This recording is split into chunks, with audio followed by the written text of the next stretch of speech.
앵콜로 하셔야 될 것 같은데.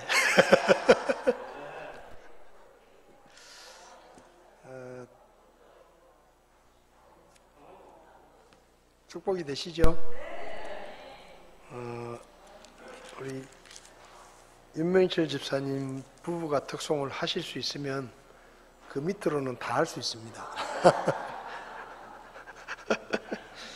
그러니까 내가 나이가 좀 들었는데 특송해도 되겠나 이런 생각 하시는 분들 하셔도 됩니다. 그리고 또 우리 윤 집사님이 또 이렇게 하셨으니까 조금 윤 집사님보다 좀 젊다 생각하시는 분들은 빨리 번호표를 뽑으셔가지고 특송 예약을 하시기 바랍니다. 그래서 주일 오후 예배 때는 계속 특송이 계속 되었으면 좋겠습니다. 제가 대구교회에 이렇게 부임을 했을 때 우리 사실 윤명철 집사님은 저에게는 아버지 뻘 되는 연세시거든요. 근데 얼마나 저에게 예의를 갖추시고 깍듯이 이렇게 대해 주시는지 참 제가 몸둘 바를 모를 정도로 그렇게 하시고, 또 우리 교회 새로 오시는 분들에게 새로 오시는 분들이 우리 윤명철 집사님을 참 좋아하세요.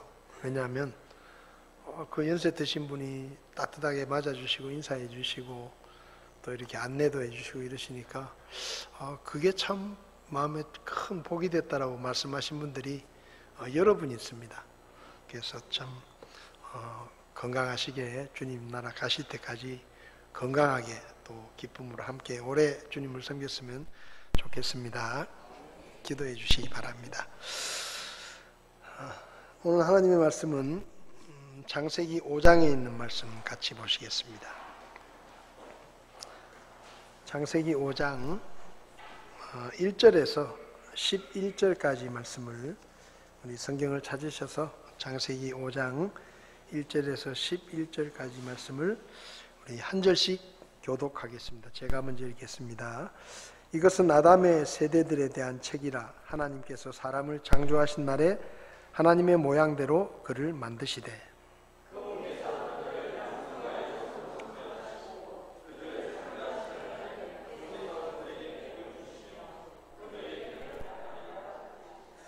아담이 130년을 살며 자기 모양대로 자기 형상에 따라 아들을 낳아 그의 이름을 셋이라 하였더라.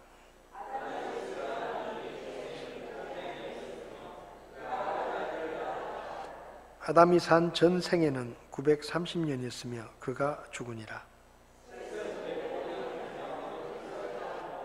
에노스를 낳은 뒤 807년을 살며 아들 딸들을 낳았더라.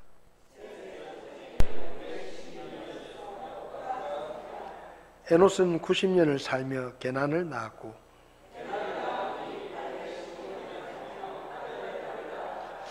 에노스의 전생에는 905년이었으며 그가 죽으니라. 아멘. 잠시 기도하겠습니다. 하나님 감사합니다. 오늘도 저에게 말씀해 주시고 우리가 하나님의 음성에 귀를 기울이며 주의 뜻을 헤아릴 수 있는 지혜를 허락해 주시옵소서. 부족한 종을 붙들어 주시고 주님 뜻대로 쓰셔서 오직 하나님의 말씀만 선포되게 도와주시기를 원합니다. 예수님의 이름으로 기도했습니다. 아멘.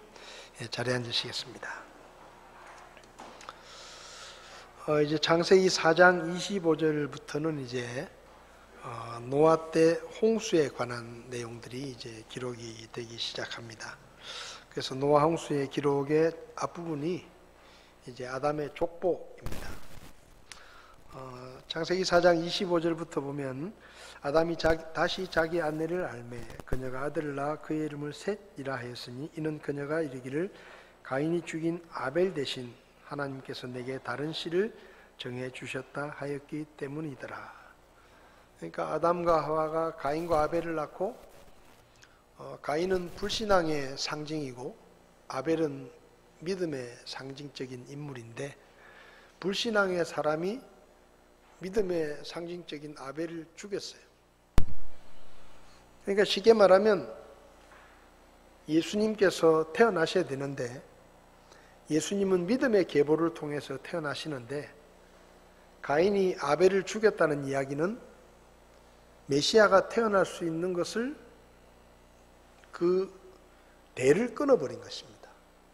그러니까 단순히 가인이 아벨을 죽인 것이 단순히 형이 동생을 시기해서 동생을 죽인 것이 아니라 마귀가 가인을 부추겨서 메시아가 태어나지 못하도록 하나님의 계획을 방해하기 위해서 믿음의 후손을 이어야 되는 아벨을 죽인 것이죠. 그러니까 실제적으로 메시아가 태어날 대가 끊어진 것이죠. 그런데 오늘 본문을 보면 25절에 하나님께서 아벨 대신에 다른 씨를 주셨다. 그게 셋이다라고 기록되어 있습니다. 그러니까 마귀는 끊임없이 하나님의 구원 사역을 방해하려고 하고 회방을 합니다. 그 첫 번째 사건이 아벨을 죽인 것이죠. 그런데 마귀는 끊임없이 하나님의 구원 사역을 방해하려고 하지만 또 반대편으로 하나님은 끊임없이 구원자를 보내실 사역을 하시려고 하는 것이죠. 그래서 아벨이 죽었을 때 하나님께서 아벨 대신에 메시아의 대를 이을 수 있는 셋이라는 아들을 주십니다. 그러니까 마귀는 끊임없이 하나님의 계획을 방해하지만 하나님은 결코 그 방해 때문에 실패하시는 것이 아니라 하나님은 또 다른 길을 여시고 그분의 구원자를 보내시려고 하는 그분의 구원의 계획을 이루어 가시는 그런 모습들을 우리 셋을 주신 하나님의 모습에서 우리가 볼 수가 있는 것이죠. 그러니까 하나님은 어떻게 해서든지 그분의 구원자를 보내시는 그분의 계획을 실패하지 않으시고 끝까지 이루시는 모습을 우리가 이 구절에서 볼 수가 있습니다. 그 다음에 이제 창세기 5장에 아담의 족보가 나오는데요. 이 아담의 족보는 우리에게 몇 가지 교훈을 가르쳐 주는데 여기 1절을 보면 하나님께서 사람을 창조하신 날에 하나님의 모양대로 그를 만드셨다. 이렇게 기록이 되어 있죠. 근데 3절을 보면 아담이 130년을 살며 자기 모양대로 자기 형상에 따라 아들을 낳았다. 이렇게 기록이 되어 있습니다. 그러니까 하나님께서 아담을 만드실 때는 하나님의 모양을 따라 하나님의 형상을 따라 만드셨죠. 근데 아담이 하나님의 뜻을 거스리고 죄를 지음으로 인해서 아담 속에 있었던 하나님의 형상이 깨져버린 것입니다. 하나님의 형상이 깨어져 버린 것이죠. 그래서 아담이 아이를 낳았을 때 아담이 하나님의 모양대로 하나님의 형상에 따라 아들을 낳았다라고 말하지 않고 자기 모양에 따라, 그러니까 이제 죄인의 모양으로 태어나는 거예요. 하나님은 죄가 없는 아담을 만드실 때 하나님의 형상을 그 속에 심어 놓으셨는데 죄를 지음으로 그 하나님의 형상이 깨어져 버리고 하나님이 주신 영원한 생명이 끊어져 버린 것입니다. 그래서 죽음에 이르는 존재가 되었죠. 그래서 이제 아담이 자식을 낳았을 때 아담의 모양대로 아담의 형상에 따라 아들을 낳았다는 이야기는 이제는 아담의 후손으로 태어나는 모든 사람이 하나님의 형상이 손상되고 훼손된 상태로, 그러니까 사람의 형상으로 하나님의 형상을 잃어버린 상태로 태어나게 된다는 것이죠. 그래서 이때부터 이제 태어나는 모든 사람은 죄인이 된 겁니다. 그리고 5절을 보면 아담이 산 전생에는 930년이었으며 그가 죽으니라. 아담의 족보의 특징은 어떤 사람에 대해서 마지막이 뭐냐? 그가 죽으니라. 그가 죽으니라. 이렇게 기록이 되어 있습니다. 하나님께서 아담에게 뭐라고 하셨죠? 저 열매를 먹으면 반드시 죽으리라. 마귀는 뭐라고 했는가 하면 먹어도 죽지 않는다 라고 이야기했습니다. 근데 결과는 어떻게 됐느냐? 아담이 930년을 살았지만 결과는 죽었다. 우리 윤명철 집사님께서 930년이 될 때까지 사시려고 하면 아직 지금 2살 정도밖에 안 된 겁니다. 930년을 어떻게 살았을까요? 저는 가끔 그런 생각을 해요. 여기 어르신들한테는 참 외람된 말씀인지 모르지만 저는 이렇게 하나님이 하셨으면 좋겠어요. 나이 60살쯤 됐을 때 한번 물어봐 주시면 좋겠어요. 하나님이 얼마나 더 살고 싶냐. 그래서 선택을 할 수 있도록 60 전에 뭐 하나님 나라에 가면 할 수 없지만 60까지 살았다는 얘기는 좀 앞으로 더 살 가능성이 많다 이러니까 나이 60이 되면 하나님이 한 번쯤 오셔가지고 야 동수야 너 얼마나 더 살고 싶냐? 네가 원하는 대로 해줄게. 그렇게 한번 물어봐 주시면 내가 생각을 해가지고 하나님 요 정도 더 살고 싶습니다라고 이야기하든지 아니면 오늘이라도 데리고 가십시오 이러든지 뭔가 내가 생각을 하고 결정을 할 수 있으면 참 좋겠다 그런 생각을 하는데 930년을 어떻게 살았을까요? 저희 아버님도 80이 넘으시니까 사는 게 지겹다. 재밌는 게 없다는 거예요.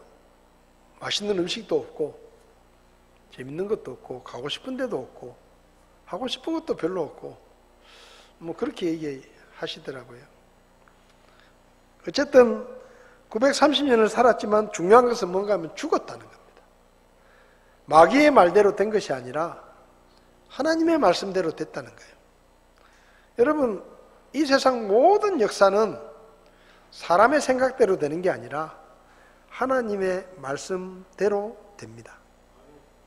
우리가 왜 하나님의 말씀에 관심을 가져야 되는가 하면 앞으로 이 세상의 미래가 하나님이 말씀하신 그대로 될 것이기 때문에 하나님의 말씀대로 될 것이기 때문에 우리가 성경을 연구하고 하나님의 말씀을 공부하고 하나님의 말씀을 가지고 이 세상 역사를 바라보는 거예요.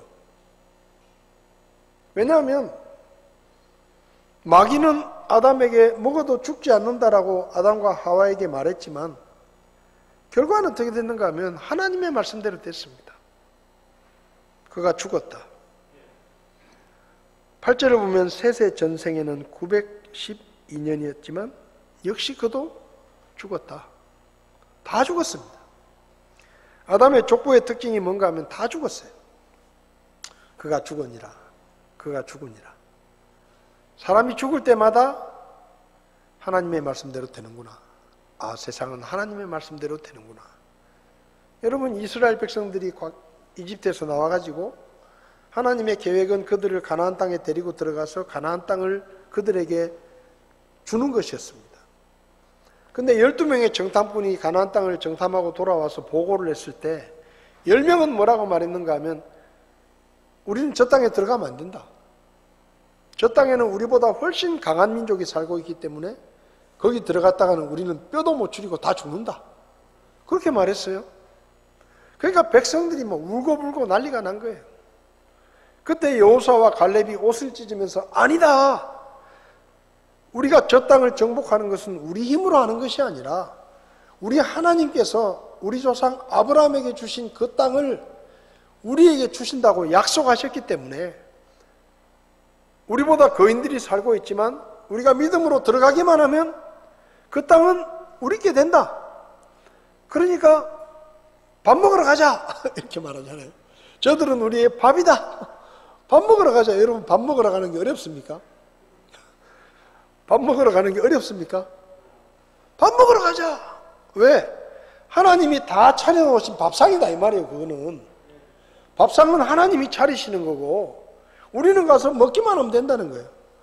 근데 안 가겠다고 했잖아요. 우리 못 간다. 그래서 결국은 10명의 말을 들은 이스라엘 백성들이 가려고 하지 않았습니다. 그래서 하나님이 내리신 벌이 뭐냐? 그래, 너희들이 믿음이 없기 때문에 너희들은 저 땅에 들어가 살 자격이 없다. 그러니까 정탐꾼들이 가서 정탐을 한 40일을 하루를 1년으로 계산해 가지고 40년 동안 너희들은 광야를 떠돌게 될 것이다. 그리고 광야를 떠도는 동안에 이집트에서 나올 때 20살이 넘은 모든 어른들은 다 죽는다. 모세와 여호수아와 갈렙만 빼고 다 죽는다. 여러분 40년 동안 광야를 떠돕니다. 근데요, 매일 장례식을 해요. 매일 사람이 죽어나가는 거예요. 매일마다 사람이 죽어나가고 장례식을 합니다. 그 광야 40년 동안 다니는 시간, 그 기간이 뭐냐? 장례 치르는 기간이에요. 장례 치르는 기간. 믿음이 없는 그들의 조상들을 하나님께서 죽이시면 장례를 치르고 또 그 다음날 장례 치르고 매일 죽어나가는 모습을 보면서 그들이 생각한 게 뭐겠습니까? 아, 하나님의 말씀대로 되는구나. 20살 넘은 우리 어른들이 다 죽을 것이라고 하나님이 말씀하셨는데 오늘은 옆집 할아버지, 내일은 옆집의 삼촌 죽어나가는 거예요. 매일마다 수십 명씩, 수백 명씩. 여러분, 이스라엘이 이집트에서 나올 때 대략 계산하면 200만 명 정도 나왔다고 봅니다. 200만 명. 200만 명 중에 20살 이상이면 예를 들어서 400만 명이라 그러면요, 400만 명이 40년 동안 죽는 거예요. 그럼 1년에 100만 명이 죽는 거예요. 10만 명이. 1년에 10만 명이 죽으면 하루에 몇 명이 죽는 겁니까? 매일마다 장례식을 해요. 매일마다. 그래서 자기 조상들을 묻으면서 하나님의 말씀대로 되는구나. 그것을 20살 밑에 젊은 세대가 보는 거예요. 그래서 그 젊은 세대는 가나안 땅에 들어가는 것을 거절하지 않습니다. 들어가는 거예요. 왜? 눈으로 매일 봤잖아요. 하나님 말씀대로 되는구나. 이 세상 모든 역사는 하나님의 말씀대로 됩니다.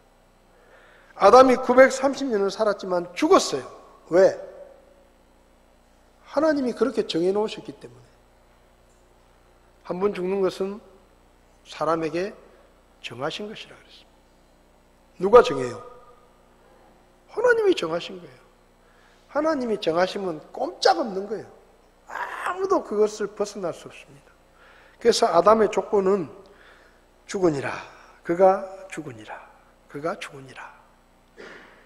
이 말은 모든 일은 하나님 말씀대로 된다. 모든 일은 하나님의 말씀대로 된다.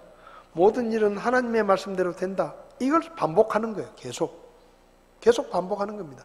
선악과를 먹었더니 다 죽는구나. 마귀는 죽지 않을 것이라 했는데 하나님은 죽을 것이라고 했고, 결국 인생은 하나님의 말씀대로 되는구나. 여러분, 성경은 진리입니다. 하나님의 말씀이기 때문에 진리예요. 여기 하나님이 이 성경책 안에 수많은 보화들을 파묻어 놓으셨습니다. 여러분이 믿음으로 말씀에 순종하면 하나님이 그 묻어 놓으신 축복을 여러분 것으로 만들 수가 있습니다. 여러분, 오해하지 마세요. 제가 자주 이야기를 하지만 우리가 뭘 잘하면 하나님이 우리를 보시고 아이고 이쁘다 하면서 떡을 하나 더 주시는 게 절대 아니에요. 하나님은 그런 분이 아니에요. 하나님은 우리에게 주고 싶은 것을 이 성경책 안에 다 묻어 놓으셨어요. 찾아 먹는 건 우리 몫이에요. 우리가 말씀에 순종하는 만큼 찾아 먹는 거예요. 우리가 순종하지 않으면 못 먹는 거예요. 하나님이 안 주시는 게 아니라 우리가 못 찾아 먹는 거예요. 그래서 이 하나님의 말씀을 무시하고 불순종하는 사람들은 어리석은 사람들이에요. 하나님이 이 말씀에 묻어 놓으신 그분의 축복을 받아서 누리시기 바랍니다. 챙기시기 바랍니다. 내 걸로. 순종해야 돼요. 성경에 그랬잖아요. 들어가도 복을 받고 나가서도 복을 받고 네 떡반죽 그릇이 복을 받고 네 양떼가 복을 받고 네 아내가 복을 받고 네 자식이 복을 받으리라. 어떻게 하면요? 순종하면. 하나님의 말씀에 순종하면 대박을 만든 겁니다. 대박. 순종 대박, 불순종 쪽박. 뭘 선택하시겠어요? 순종은 대박이고 불순종은 쪽박이에요. 쪽박. 불순종하면 하나님이 저주를 내린다 그랬어요. 네? 순종하면 축복을 주신다 그랬습니다. 이건 하나님이 믿다고 주시는 게 아니라 여기 심어 놓으신 거예요. 못 챙겨 먹으면 어리석은 거예요. 올해는 성경의 보물, 이 보물 상자를 덮어가지고 책꽂이에 꼽아 놓지 말고 먼지 막 주일날 훅 이러고 오지 말고 이 말씀에 순종해서 하나님이 약속하신 것을 좀 많이 찾아 내 것으로 만드시는 여러분이 되시기 바랍니다. 그리고 좀 남는 거는 좀 나눠주시기도 하고 옆에 나눠주고, 내가 말씀에 순종했더니 하나님이 대박을 주셨다. 같이 저녁 먹자, 같이 점심 먹자, 밥 사주고, 도와주고, 그렇게 살아야죠. 우리가 말씀에 순종하면 그렇게 살 수 있어요. 그 다음에요, 성경을 보면 그 앞장에 나오는 게 4장에는 가인의 족보가 나옵니다. 가인의 후손들의 이야기가 나오죠. 근데 재밌어요. 4장 16절부터 보면 가인의 족보가 쭉 나옵니다. 가인의 족보가 나오는데 이 족보에는 나이가 안 나와요. 나이가 나오지 않아요. 그러니까 19절 보면 라멕이 두 아내를 취하였다는데 하나의 이름은 아다요 다른 하나의 이름은 실라더라. 아다가 야발을 낳으며 그는 장막에 거하는 자들과 가축을 소유한 자들의 조상이 되었고 그의 형제 이름은 유발이었는데 뭐 쭉 나오다가 이제 죽습니다. 사람들이 죽어요. 그런데 이 가인의 이야기를 할 때는 몇 살을 살고 죽었다 이런 얘기들이 없어요. 근데 아담의 족보에는 몇 년을 살고 죽었다. 이게 좀 차이가 있는 거예요. 불신앙의 족보와 신자의 족보. 여러분, 믿음이 없는 사람들의 생애는 하나님 앞에서 아무 의미가 없습니다. 100년을 살든 200년을 살든 무슨 대기업의 회장이 돼서 떵떵거리고 살든 천하를 호령하는 황제로 살든 불신앙의 사람들의 연수는 하나님 앞에 아무 의미가 없어요. 그런데 믿음의 사람들의 생애는 하나님 앞에 의미가 있는 거예요. 그래서 하나님께서 몇 년을 살았다, 몇 년을 살았다 다 기록하시는 거예요. 여러분 성경을 보면 재밌는 거 있습니다. 아브라함이라는 사람이 성경에 처음 나오는 게 75세 때입니다. 그죠? 아브라함이 75세 때 하나님이 부르시거든요. 그럼 아브라함이 75년을 사는 동안에 어떻게 살았는지는 아무도 몰라요. 성경에 없어요. 왜 없는지 아세요? 의미가 없는 거예요. 하나님 앞에서. 그 사람이 75년 동안 아버지를 잘 만나가지고 우상을 만들어 파는 그 부자 아버지를 만나가지고 잘 먹고 잘 살고 좋은 차, 요즘으로 말하면 좋은 차 타고 다니고 클럽에 다니면서 놀고 뭐 돈을 물쓰듯이 쓰고 돌아다니면서 마음대로 살았지만 그거 하나님 앞에는 아무 의미가 없는 거예요. 그러니까 아브라함의 이야기가 아브라함이 75세가 될 때까지 뭐 하면서 어떻게 살았는지는 하나님이 관심도 없어요. 의미도 없는 거예요. 그러니까 아무것도 없어요. 근데 75세부터 하나님이 부르신 때부터는 아브라함이 몇 살 때 어디를 갔는지, 어디로 이사를 했는지, 어디서 어떤 일을 했는지 다 기록이 되어 있습니다. 왜요? 그때부터 비로소 하나님 앞에 의미가 있는 인생이 되는 거예요. 여러분, 우리가 구원받기 전에 우리의 인생은 하나님 앞에 아무 의미가 없습니다. 우리가 구원받고 나서 의미 있는 삶이 된 거예요. 여기 믿음의 족보들을 봅니다. 그리고 마지막으로 이 아담의 족보는 하나님이 한 사람 한 사람을 다 기억하신다는 거예요. 한 사람 한 사람. 보통 사람이 이 땅에 살다가 죽으면요, 평균 300명을 안다고 합니다. 300명. 그 사람이 이 세상에 태어났다가 살았다가 죽었다더라 하는 걸 아는 사람이 300명이래요. 뭐 학교 동창들까지 다 쳐도 300명이야. 여러분, 내가 죽으면 뭐 전 세계 사람이 다 애도할 것 같죠? 있는지도 몰라. 있는지도 몰라요. 기껏 해봤자 300명이야. 300명이면 안 되는 사람도 많아요. 그런데 하나님은 한 사람 한 사람을 다 보고 다 아십니다. 족보에 기록하시는 거예요. 누가 누구를 낳고. 그러니까 여러분, 우리가 유명한 사람이 아니라도 하나님은 우리를 아십니다. 우리가 어디 가든지 다른 사람은 몰라도 하나님은 아십니다. 그러니까 언제 어디서 무엇을 하든지 하나님이 나와 함께 계시고 나를 지켜주신다라는 믿음을 가지고 하나님 앞에 의미 있는 하루하루의 삶을 사실 수 있기를 바랍니다. 기도하겠습니다. 하나님 아버지, 아담과 하와가 죄를 짓고 하나님의 말씀대로 죽었습니다. 우리도 아담과 하와의 형상을 따라 죄인으로 태어나 영원히 멸망할 수밖에 없었지만 하나님이 우리를 구원해 주시고 비로소 하나님 앞에서 의미 있는 하루하루를 살게 해주신 것 하나님 앞에 감사를 드립니다. 주님 앞에 서는 날까지 매일매일 하루하루가 하나님 앞에 의미가 있는 인생이 되게 하시고 주님께서 말씀에 약속하신 수많은 축복들을 열심히 믿음으로 캐내어서 내 것으로 만들어 누리는 풍성한 삶을 살게 저희 각 사람을 도와주시기 원합니다. 세상에 나갑니다. 주님의 이름으로 승리할 수 있도록 저희들을 도와주시옵소서. 예수님의 이름으로 기도했습니다. 아멘. 예배를 마치겠습니다.